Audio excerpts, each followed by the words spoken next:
ഈസ്റ്റിലെ സമുദ്രമേഖലയിൽ യുദ്ധകാഹളം മുഴങ്ങുന്ന രീതിയിലുള്ള അതീവ ഗുരുതരമായ സാഹചര്യമാണ് ഇപ്പോൾ നിലനിൽക്കുന്നത്.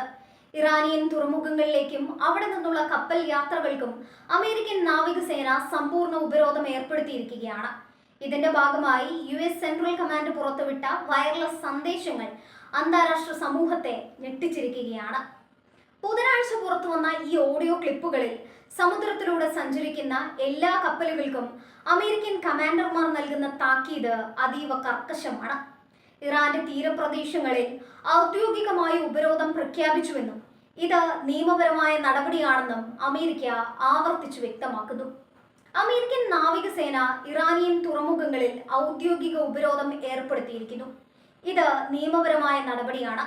ഇറാനിൽ നിന്ന് പുറപ്പെട്ട എല്ലാ കപ്പലുകളും ഉടൻ തന്നെ താവളങ്ങളിലേക്ക് മടങ്ങുക. ഇറാനിലേക്ക് പോകാൻ ലക്ഷ്യമിട്ടുള്ള കപ്പലുകൾ തങ്ങളുടെ യാത്ര അടിയന്തരമായി നിർത്തിവെക്കുക. ഇതായിരുന്നു US കപ്പലുകളിൽ നിന്നുള്ള സന്ദേശത്തിന്റെ കാതൽ.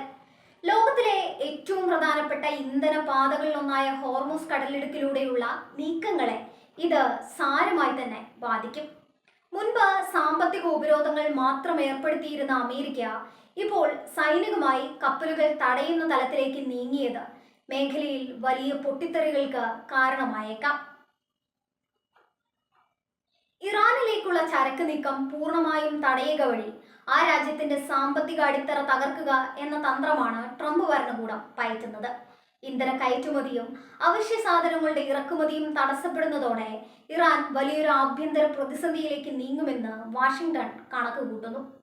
എന്നാൽ സമുദ്ര നിയമങ്ങളുടെ നഗ്നമായ ലംഘനമാണ് അമേരിക്ക നടത്തുന്നതെന്നാണ് ഇറാന്റെ വാദം.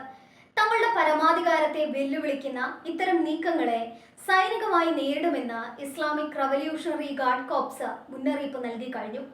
അമേരിക്കൻ യുദ്ധക്കപ്പലുകൾക്ക് നേരെ ഡ്രോൺ ആക്രമണങ്ങൾക്കും മിസൈൽ വർഷങ്ങൾക്കും ഇറാൻ മുതിർന്നാൽ അത് വലിയൊരു നാവിക യുദ്ധത്തിലേക്ക് വഴിമാറും. ഈ ഉപരോധം ആഗോള വിപണിയിൽ എണ്ണവില കുതിച്ചുയരാൻ കാരണമായിട്ടുണ്ട്. ഹോർമുസ് കടലിടുക്കിലൂടെയുള്ള എണ്ണക്കപ്പലുകളുടെ യാത്ര തടസ്സപ്പെടുന്നത് ലോകമെമ്പാടുമുള്ള ഊർജ വിതരണത്തെ ബാധിക്കും. ഇന്ധനവില വർധനവ് അമേരിക്കയ്ക്കുള്ളിൽ തന്നെ രാഷ്ട്രീയ പ്രതിസന്ധികൾക്ക് കാരണമാകുന്നുണ്ടെങ്കിലും ഇറാനെതിരെയുള്ള ഈ കടുത്ത നീക്കത്തിൽ നിന്ന് പിന്നോട്ടില്ലെന്ന നിലപാടിലാണ് പെന്റഗൺ. കപ്പലുകൾക്ക് നൽകുന്ന ഈ തത്സമയ മുന്നറിയിപ്പുകൾ വെറും വാചക കസർത്തല്ലെന്നും നിയമം ലംഘിക്കുന്ന കപ്പലുകൾക്ക് നേരെ ഫലപ്രയോഗം നടത്താൻ തങ്ങൾക്ക് അനുമതി ഉണ്ടെന്നും അമേരിക്കൻ കമാൻഡർമാർ വ്യക്തമാക്കുന്നു.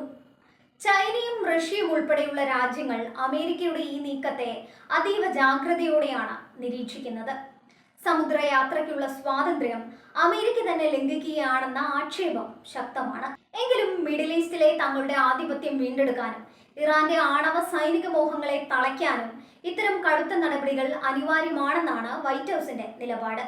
വരും ദിവസങ്ങളിൽ അറബിക്കടലിലും ഹോർമുസ് കടലിടുക്കിലും അമേരിക്കൻ ഇറാനിയൻ കപ്പലുകൾ തമ്മിൽ നേർക്കുനേർ ഏറ്റുമുട്ടലുകൾ ഉണ്ടാകുമോ എന്നാണ് ലോകം ഉറ്റുനോക്കുന്നത്. നയതന്ത്രം പൂർണ്ണമായും പരാജയപ്പെടുകയും സൈനികമായ അധികാര പ്രകടനം മാത്രം പ്രാവർത്തികമാകുകയും ചെയ്യുന്ന ഒരു സാഹചര്യം മിഡിൽ ഈസ്റ്റിനെ വെടിമരുന്നിന്റെ വക്കിലെത്തിച്ചിരിക്കുകയാണ്. അമേരിക്കൻ നാവികസേന പുറത്തുവിട്ട ഈ നാടകീയമായ സന്ദേശം അന്താരാഷ്ട്ര സമുദ്ര സുരക്ഷാ ചരിത്രത്തിലെ നിർണായകമായ ഒരു രേഖയായി മാറിയിരിക്കുകയാണ്. ഉപരോധം ഏർപ്പെടുത്തിയ പ്രദേശം അതീവ അപകട മേഖലയായി പ്രഖ്യാപിക്കപ്പെട്ടതോടെ അന്താരാഷ്ട്ര കപ്പൽ കമ്പനികൾ തങ്ങളുടെ റൂട്ടുകൾ മാറ്റാൻ നിർബന്ധിതരായിരിക്കുന്നു. സമാധാനത്തെക്കാൾ യുദ്ധത്തിന്റെ തമസിലേക്ക് മേഖല നീങ്ങുന്നതിന്റെ ഏറ്റവും പുതിയ ഉദാഹരണമാണ് ഇപ്പോൾ പുറത്തുവന്ന ഈ മുന്നറിയിപ്പ്.